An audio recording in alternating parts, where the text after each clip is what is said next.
안녕하십니까, 행복창조입니다. 일요일 밤 9시가 넘었습니다. 일단 삼성전자를 보면 60일선을 지지를 하고 올라갔습니다. 60일선이 69,500원이거든요 그리고 120일선이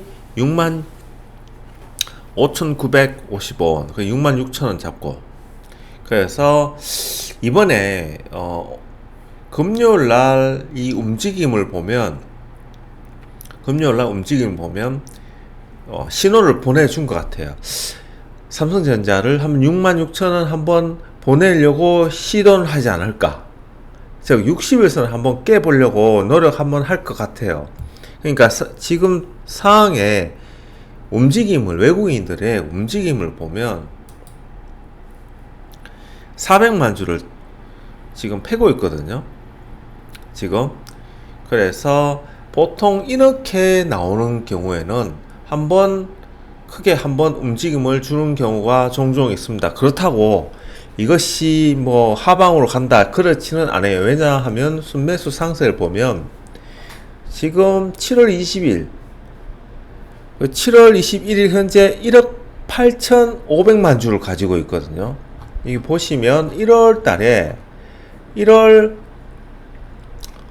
실질적으로 이날부터죠. 1월 5일부터 스타트 끊는 것이 현재까지 이렇게 모아놨다고요. 지금. 그러니까 올해만 수량으로 누적 1억 8,500만 주라고요. 그런데 꼴랑 400만 주 가지고 막 하방온다 이렇게 뜰 필요는 없다는 거죠.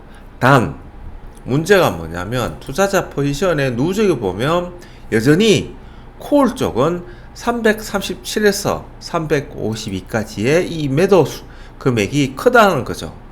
반면에 풋은 332에서 350, 345까지의 매도가 크다. 그러면 이것을 보시면 매도이기 때문에 콜 쪽이 337에서 352, 풋 쪽은 332에서 345로 잡을 때 결국 332와 352까지의 그 매도를 양쪽으로 해놓고 있는 것입니다. 그러면서 9월물의 동일가 콜 340과 풋 350이 나오고 중간가 345지 않습니까? 그러니까 345를 저항으로 하면서 340을 살짝 깼다고요. 그러니까 살짝 깨면서 보시면 당일날 풋 매도를 살짝 했다면서, 그러니까 풋 매도를 하면서 어디를 때리냐면 332에서 340까지의 매도를 금액을 계속해서 누르고 있다는 거죠. 즉 하방으로 누르면서 풋 매도를 강화하고 있다는 겁니다. 이렇게 보았을 때는 외국인들이 한 번 더 선물 340을 깨고 337까지 가는 시장을 다음 주에 한 번 더 할 것이다. 그리고 337을 깨면 332까지도 일단은 열어둬야 되는 장이다. 만일에 332를 간다고 한다면 그때는 삼성전자 이 121선 66,000원까지도 한번 열어두어야 된다는 그런 시나리오가 나온다는 겁니다. 이것을 이렇게 될 때는 이렇게 된다는 시나리오를 머릿속에 일단은 알고 있어야 장을 손쉽게 대응을 하고 이것이 요 자리에 반등이 되겠구나 이렇게 생각할 수도 있는 거죠. 충분히 알고 있어야 우리가 대응을 쉽게 한다는 것입니다. 그리고 밤에 양안에 보시면 지금 콜 342 5.5를 깨었어요. 5.5를. 그런데 풋 345가 5.5가 안 돼요. 지금. 이 말은 무슨 얘기냐면 선물 내일 월요일장에 딱 장이 시작됐는데 풋 345가 5.5를 넘더라도 종가에 5.5가 안 된다면 그렇게 걱정할 필요가 없다는 거죠. 지금. 그래서 이 5.5의 싸움이 아주 크다. 이렇게 보는 것이 맞고, 지금 야간에 콜도 335까지만 매매가 되었고 풋도 355까지만 매매가 되었다. 이렇게 딱 극명하게 확실하게 보여주는 것은 중간값 345지 않습니까? 그러면 쉽게 생각해서 오버레이 장이 하락이 나와서 세게 한번 나오면 335도 한번 찍을 수 있다. 그런데 여기가 저점이라고 판단할 수 있는 거죠. 하지만 기본적인 시나리오는 어떻게 잡아야 되냐면 이런 식으로 337.5, 342, 347.5 이것이 기본 시나리오고, 337.5가 무너진다면 332.5까지 간다. 즉 하지만 중간값 345다. 요렇게 걸쳐서 알고 있는 거는 괜찮다. 하지만 335가 저점이다 이렇게 단정 지으면서 이야기할 수는 없다는 거죠. 왜냐하면 지금 현재까지 외국인들의 옵션 가격을 보면 요렇게 332까지 딱 매도를 해 넣었기 때문에 내가 이렇게 이야기를 하는 것입니다. 지금. 그래서 다시 이야기를 한다면 야간장에서는 335라고 이야기를 하지만 전체적인 시나리오는 332까지 열어두고 포지션 플레이를 하거나 매수나 매도를 해야 된다. 요렇게 알고 있어야 된다는 거죠. 즉 하지만 다음 주 한 주 동안은 335까지가 딱 저점일 확률이 높다. 요렇게 판단을 하고 장을 대응해.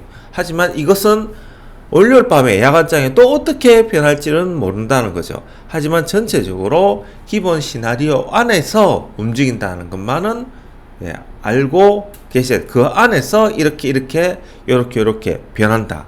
이렇게 알고 가자는 거죠. 그리고 해외 차트에 보시면 필라델피아 반도체인데 지금 21선에서 싸움을 하고 있습니다. 즉 21선을 타고 간다는 거죠. 이렇게 타고 갈 때 우리나라 시장의 반도체는 약세를 보인다. 그죠? 앞에서 조금 깔짝깔짝 거리면 뒤에서는 아주 크게 움직이잖아요. 그렇게 될 것 같습니다. 그리고 나스닥을 보시면 아직 21선까지는 여유가 있기 때문에 이 나스닥이 21선까지 오면 우리나라 시장은 더 들썩거리죠. 그죠? 그래서 332까지 한번 열어두자. 그리고 야간장에서는 335까지 열어둔 겁니다. 그러니까 21선까지 많이 터치를 한다면 기본 335까지는 가겠구나. 이렇게 판단을 하고 가는 것이 매매에 좀 더 편하지 않을까. 이렇게 봅니다. 그리고 원달러를 보시면 갭으로 띄어서 올렸겠지만 이거 보시면 점점 고점과 고점이 낮아지고, 여기서 보시면 저점과 저점이 이렇게 낮아지는 그런 패턴을 유지하면서 이런 식으로 하면서 최대한 강달러를 유지를 하면서 이 시장을 끌고 가려고 하는 것이 보입니다. 하지만 여전히 금리는 한번 인상될 건 분명하기에, 하지만 두 번까지도 인상에 대한 불확실성이 있기 때문에 이 원달러는 이런 식으로 계단식으로 들썩들썩이면서 하방 안정화가 되지 않을까. 즉 고점도 낮아지고 저점도 낮아지는 그러한 시장이 되지 않을까 보는 겁니다. 그래서 결론은 이번 주 어떻게 보냐면 일단은 24일날은 좀 잠깐 눌렸다가 25일날은 다시 위로 올라가는, 하지만 26, 27, 28 이 미국의 그 나스닥 리밸런싱과 금리 인상에 대한 의심으로 눌리는 구간이 되지 않을까. 즉 이럴 때 선물 337.5도 깨고 내려갈 수도 있고 332.5까지, 삼전은 66,000원까지는 일단은 갈 수도 있다는 시나리오를 일단 세워두고 장을 대응하는 것이 맞지 않을까 그렇게 봅니다. 다양하게 일단은 시나리오를 열어놓고 장을 대응해야 되는 거고, 만약 선물 335를 뚫고 위로 간다면 상방인 거죠. 그죠? 347.5, 350 이렇게 열어두고 가는 것도 머릿속에는 기억하고 전체적으로 장을 봐가면서 그때그때 시나리오를 세워가면서 매매에 임해야 된다는 것은 분명한 사실인 것 같습니다. 남은 시간 편히 쉬시고요. 행복창조였습니다.